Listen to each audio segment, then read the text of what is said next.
Godzilla tahun 1954 adalah film paling ikonik dalam sejarah pembuatan film-film bertema kaiju. Di samping pembuatannya yang pada saat itu bisa dibilang sangat sulit, namun ada banyak hal lain yang menjadi faktor penentu dibuatnya film tersebut. Dan salah satunya, adanya Indonesia di dalam cerita terbentuknya film Godzilla tahun 1954.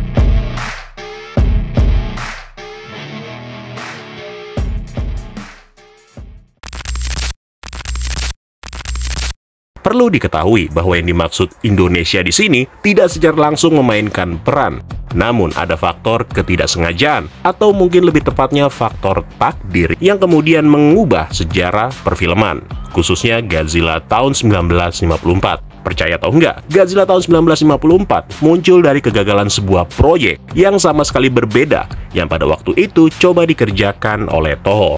Andai aja sejarah berjalan sedikit berbeda, maka sebuah film yang berjudul In the Shadow of Glory akan dibuat, dan kita tidak akan pernah melihat sosok Godzilla sampai sekarang. Dalam sebuah wawancara, Presiden Toho, Hiro Matsuoka, memberikan sebuah cerita menarik tentang film tahun 1954 ketika dia ditanya mengenai kesuksesan dari film Godzilla Minus One. Beliau mengatakan, ada satu film yang memulai semuanya, yaitu Godzilla 1954. Pada tahun 1954, proyek film bersama dengan Indonesia dinyatakan gagal, di mana hal tersebut membuat Toho berada dalam situasi yang sulit. Sejak saat itu, Toho lalu terpaksa harus segera mencari penggantinya. Selama proses itu, mereka memikirkan tentang Jepang yang telah terkena dampak radiasi, yang pada bulan Maret di tahun yang sama, peristiwa tersebut lalu menyebabkan permasalahan sosial yang besar. Pada saat itu, sang produser bertanya, bagaimana jika kita menggunakan uji coba bom hidrogen yang telah membangunkan monster yang tertidur di dasar laut? Pada musim semi tahun 1954, studio film Jepang yang bernama Toho sedang mengalami kesulitan, di mana sebuah film yang menceritakan tentang akibat dari pendudukan Jepang di Indonesia mengalami kegagalan. Lantas, bagaimana film itu bisa dinyatakan gagal tayang? Jadi, pada tahun 1954, Toho awalnya berencana untuk memproduksi film yang berjudul In the Shadow of Glory. Namun, karena sentimen anti-Jepang di Indonesia pada waktu itu begitu besar, kemudian membuat orang-orang Indonesia mendesak atau memberikan tekanan politik kepada pemerintah untuk mau menolak visa bagi para pembuat film yang berasal dari Jepang, termasuk film yang diproduksi bersama dengan studio dari Indonesia yang bernama Perfini.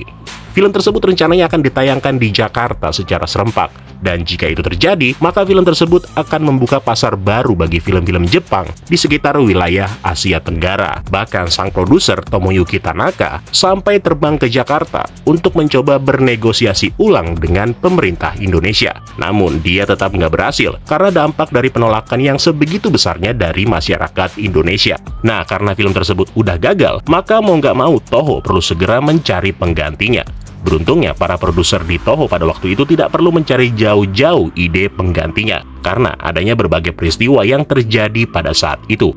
Awalnya, sepulang dari Indonesia, sang produser Tomoyuki Tanaka kepikiran sebuah ide untuk membuat film monster raksasa yang terinspirasi dari film tahun 1953, The Beast from 2000 Fathoms. Nah, kemudian pada tanggal 1 Maret 1954, Amerika Serikat melakukan uji coba untuk menggunakan sebuah bom hidrogen baru di sebuah pulau yang bernama Bikini Atoll, yang kemudian diberi nama Sandy Castle Bravo.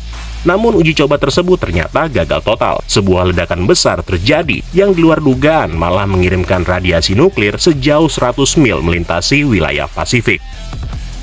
Dengan kejadian tersebut, Castle Bravo lalu dipilih sebagai latar belakang untuk membuat sebuah film monster. Dari sana, Toho lalu memulai produksi film yang diberi nama Gojira atau Godzilla dengan Ishiro Honda sebagai sang sutradara.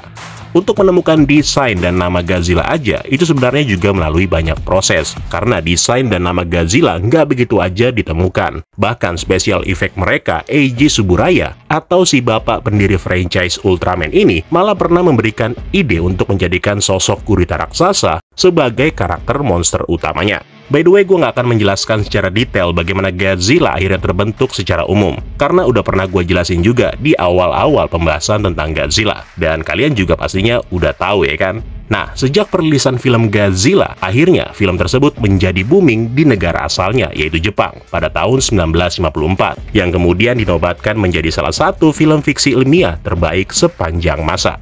Namun, film tersebut baru tayang di Amerika Serikat pada tahun 1956, dan itu juga sudah melalui proses recut atau revisi di beberapa adegannya. Kenapa Amerika melakukannya? Itu juga bukan tanpa sebab. Hal tersebut dikarenakan supaya film Godzilla tahun 1954 bisa diterima dan dinikmati oleh penonton di Amerika. Dan hasilnya adalah versi yang dipersingkat yang diberi judul Godzilla King of the Monster. Sutradara Terry O'Mores dan juga aktor Perry Mason Raymond memainkan peran besar dalam varian baru ini. Versi yang diubah ini tidak hanya sukses besar, tetapi juga merupakan satu-satunya versi yang dapat ditonton oleh penonton Amerika Serikat hingga tahun 2004. Nah, terlepas dari semua perubahan yang dilakukan, baik itu secara terang-terangan atau yang masih menjadi misteri sampai sekarang, namun semuanya itu kemudian memberi Toho klaim lain untuk meningkatkan ketenarannya. Seperti yang ditunjukkan di dalam edisi kedua, A Critical History and Filmography of Toho Godzilla Series, karyanya David Kalat, sebuah judul versi Amerika yang membahas tentang asal mula julukan King of the Monster, termasuk juga banyaknya hinaan yang diberikan oleh para kritikus. Namun uniknya, film tersebut memiliki banyak pengikut fanatik di seluruh dunia. 70 tahun sejarah telah memberikan kita begitu banyak suka duka di dalam dunia sinematik Godzilla. Namun pertanyaannya, apakah yang akan terjadi jika pada saat itu film In the Shadow of Glory benar-benar bisa ditayangkan? Apakah kita akan melihat sosok monster selain Godzilla? Dan apakah sosok itu bisa menggantikan ketenaran dari si Raja Monster? So, kalau gitu sekian dulu untuk hari ini. Terima kasih buat yang udah nonton. Dan sampai ketemu lagi di kesempatan selanjutnya. Keren loh semua. Ciao.